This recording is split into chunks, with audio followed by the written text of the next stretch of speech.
hal ini kita akan membahas 4 materi makalah yang sudah saya pelajari. Kita akan mereview lagi gitu. Yang pertama ada tentang hierarki dan komponen proposal kualitatif. Dan yang kedua ada paradigma penelitian kualitatif. Yang ketiga ada latar belakang penelitian kualitatif.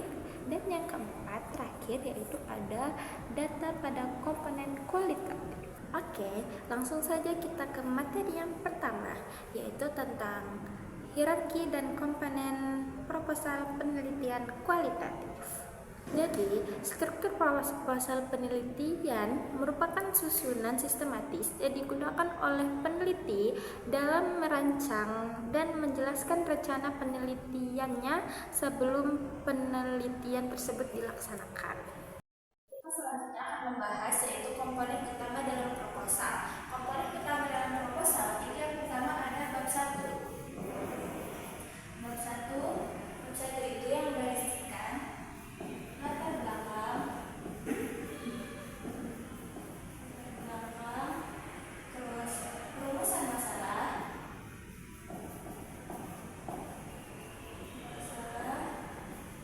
yang ketiga ada tujuan penelitian,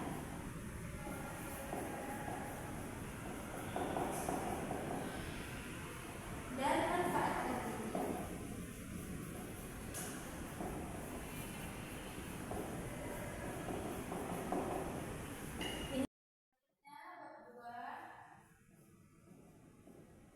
Bab 2 itu dia termasuk tinjauan pustaka.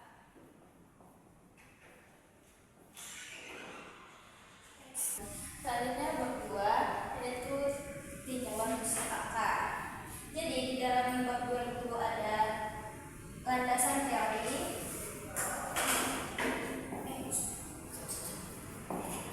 dan penelitian terdahulu.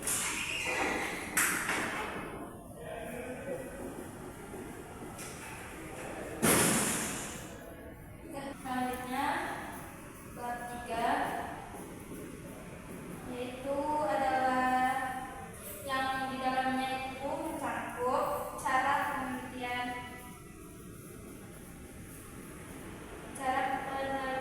dilakukan.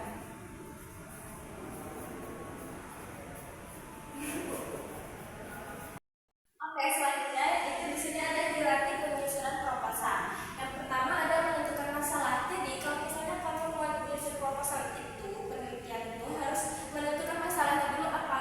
Terus setelah sudah langsung mencari teori pendukungnya.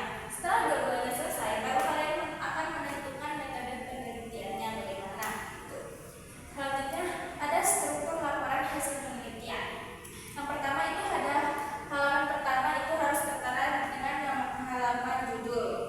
Terus yang kedua pendahuluan, yang selanjutnya tinjauan pustaka. Terus yang selanjutnya lagi itu metode penelitian. Seterusnya hasil dan pembahasannya, dan yang terakhir itu ada kesimpulan dan sarannya. Terus lanjut ke evaluasi dan publikasi. Jadi yang pertama itu ada evaluasi internal. Jadi kamu tuh harus mengevaluasi dari diri sendiri dulu. Datanya dibenarkan, udah benar apa belum gitu. Terus evaluasi eksternal. Jadi kamu harus tanya ke pembimbing kamu. Itu namanya evaluasi eksternal. Terus publikasi hasil penelitian. Tiga. Yang selanjutnya ada publikasi hasil penelitian. Jadi kamu mempublikasikan seperti kamu mempublish jurnal atau menseminarkan. Terus habis itu publikasi pemanfaatan penelitian. Jadi terus selanjutnya ada karakteristik dari penelitian kualitatif. Yang pertama ada natural setting atau yang dia tuh bersifatnya alamiah gitu. Terus ada peneliti sebagai instrumen utama. Terus selanjutnya ada data bersifat deskriptif atau data itu non angka, jadi pakai data selain angka gitu. Terus selanjutnya ada analisis data bersifat induktif, dan yang terakhir ada meaning atau menekankan makna. Yang terakhir ada meaning atau yang disebut dengan menekankan makna. Selanjutnya ada paradigma positif, terus paradigma interprehensif, dan paradigma kritis. Jadi paradigma positivisme itu adalah paradigma positivisme itu adalah memandang bahwa realitas itu objektif dan tetap dan dapat diukur dengan angka. Jadi tujuan utama paradigma itu adalah mencari hubungan sebab akibat dan antar variabel dan menghasilkan kesimpulan yang berlaku umum. Terus selanjutnya paradigma interprehensif. Jadi paradigma interprehensif itu adalah cara memandang bahwa realitas tidak bersifat tunggal, tetapi dibentuk oleh pengalaman dan pemahaman setiap individu tersebut. Jadi fokus utama paradigma ini itu adalah memahami makna, pandangan, dan pengalaman subjek penelitian secara mendalam. Terus yang selanjutnya ada paradigma kritis. Jadi paradigma kritis itu tidak hanya berusaha memahami realitas, tapi juga dia mengkritisi ketimpangan, ketidakadilan, dan sistem yang dianggap tidak ideal atau tidak pas gitu. Dan tujuannya itu adalah mendorong perubahan sosial ke arah yang lebih baik dan adil. Jadi perbedaan antar ketiganya itu, kalau paradigma positivisme itu dia fokus utamanya itu hanya fokus pada angka dan pengukuran aja. Terus kalau misalnya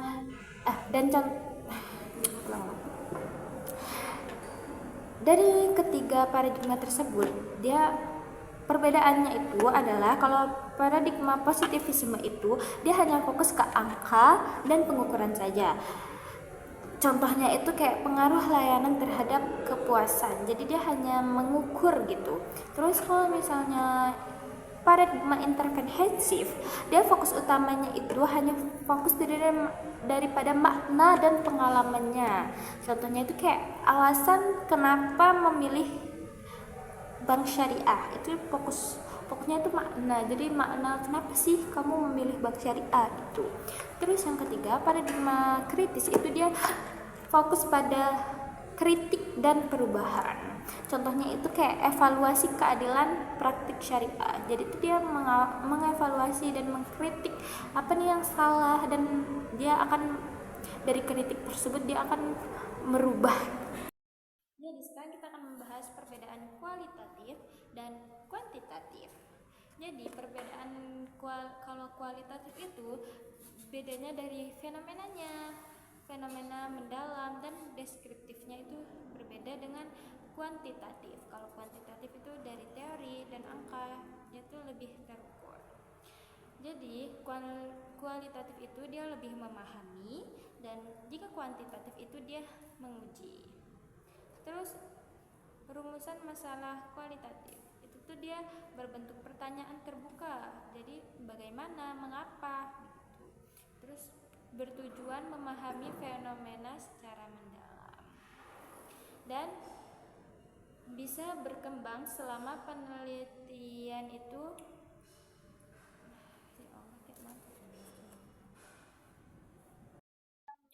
yaitu memahami fenomena, menentukan fokus, membuat pertanyaan terbuka, dan menambah sub pertanyaan menyesuaikan dengan metode yang kita pelajari. Jadi latar belakang itu adalah bagian awal penelitian yang menjelaskan fenomena yang terjadi, alasan penelitian yang dilakukan, dan pentingnya penelitian. Di latar belakang itu tuh dasar kenapa penelitian itu dibuat, yaitu menjelaskan kondisi atau fenomena, menentukan masalah penelitian, menunjukkan pentingnya penelitian, dan menjadi dasar rumusan masalah. Hubungkan teori dengan kenyataan. Selanjutnya, kondisi mahasiswa. Jadi, selanjutnya jenis latar belakang. Ada 5 jenis. Yang pertama yaitu teoritis. Jadi teoritis itu berdasarkan teori. Terus kalau praktis itu masalah nyata di lapangan. Selanjutnya ada konseptual. Jadi konseptual itu menjelaskan konsepnya. Terus ada empiris. Jadi empiris itu berdasarkan data atau faktanya. Dan kontekstual yaitu sesuai kondisi atau zaman sekarang itu. Cara menyusun latar belakangnya itu langkah-langkahnya ada yang pertama yaitu dengan menentukan topik. Terus yang kedua mengidentifikasi masalah. Yang ketiga mengkaji teori atau penelitian sebelumnya. Yang keempat mengumpulkan data awal, menjelaskan urgensi atau pentingnya penelitian. Jadi itu harus urut dari umum ke khusus, jangan khusus ke umum. Identifikasi masalah, cara menentukan masalahnya. Jadi yang pertama dengan mengamati fenomena di lapangan, mengumpulkan data awal, pertanyaan penelitian, menentukan tujuan penelitian. Yang selanjutnya ada perbedaan kualitatif dan kuantitatif. Kalau kualitatif itu dari fenomena mendalam dan deskriptif. Kalau kuantitatif itu dari teori, angka, dan lebih terukur. Ada rumusan masalah kualitatif. Jadi bentuknya tuh pertanyaan terbuka. Jadi kayak bagaimana, mengapa gitu. Jadi bertujuan memahami fenomena secara mendalam. Kembang selama penelitian. Cara menyusunnya itu dengan yang pertama yaitu memahami fenomena tersebut. Jadi kita tuh harus memahami dulu fenomena itu, fenomenanya apa. Terus yang kedua dan menentukan fokus. Jadi kita harus menentukan fokusnya apa. Terus membuat pertanyaan terbuka. Kita harus banyak-banyak membuat pertanyaan. Jadi harus banyak orang yang bertanya kepada kita, membuat pertanyaan. Terus menambah sub pertanyaan. Yang selanjutnya menyesuaikan dengan metode dan menyesuaikan dengan metode. Jadi kesimpulannya itu latar belakang dalam penelitian kualitatif itu sangat penting karena menjadi dasar penelitian, harus disusun secara jelas, runtut, dan berdasarkan fakta supaya penelitian itu memiliki arah yang tepat dan mudah dipahami. Oke, jadi sekarang yang selanjutnya kita akan membahas tentang data dalam penelitian kualitatif. Kenapa data dalam kualitatif itu penting? Jadi dalam penelitian itu yang paling penting adalah data. Kalau nggak ada data, ya penelitian nggak akan bisa berjalan. Nah, di penelitian kualitatif, datanya itu tuh bukan angka ya, tapi dia lebih ke cerita, dan juga pengalaman orang. Jadi kita itu fokus memahami makna dari suatu fenomena yang kita teliti tersebut. Dan data itu adalah informasi yang kita kumpulkan buat penelitian. Biasanya itu berupa dari hasil wawancara, observasi, atau dokumentasi. Sedangkan kalau subjek itu orang yang kita wawancarai atau kita ambil datanya. Contohnya itu nasabah, pinjol atau masyarakat. Nah, objek itu yang diteliti, bukan orangnya. Jadi itu yang fenomenanya gitu. Jadi contohnya itu kayak perilaku menabung, dampak pinjaman online. Jadi gampangnya itu subjek itu tuh orang, kalau objek itu masalahnya.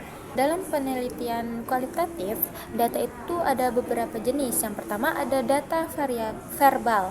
Data verbal itu data dari kata-kata atau contohnya itu dari hasil wawancara. Yang kedua ada data visual.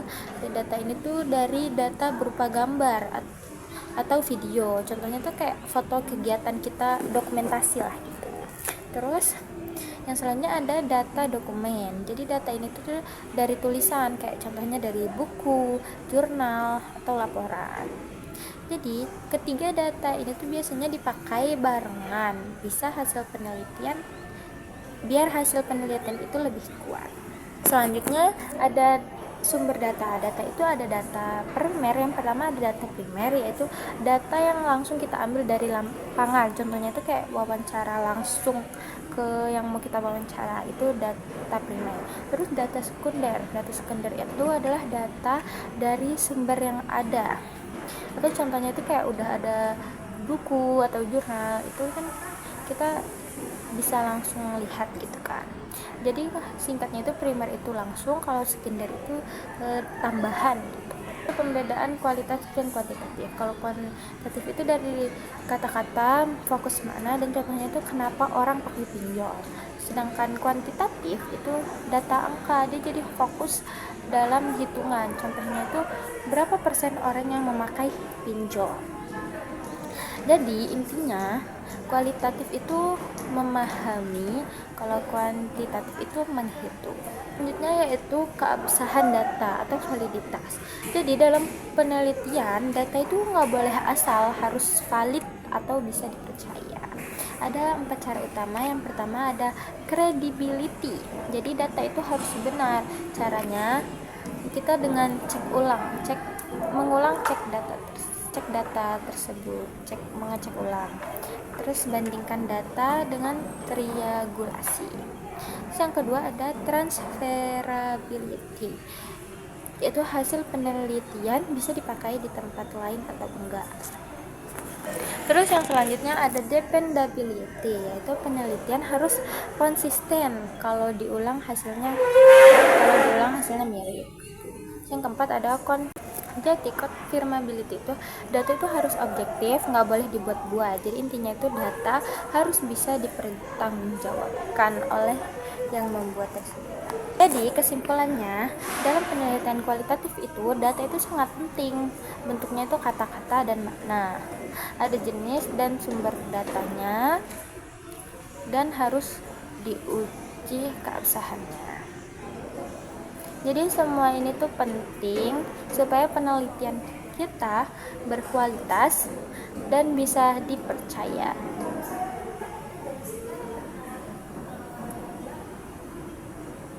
Begitulah penjelasan dari saya tadi, dari awal sampai akhir. Mohon maaf jika ada kesalahpahaman atau yang tidak bisa dipahami. Sampai jumpa lagi. Bye bye. Assalamualaikum warahmatullahi wabarakatuh.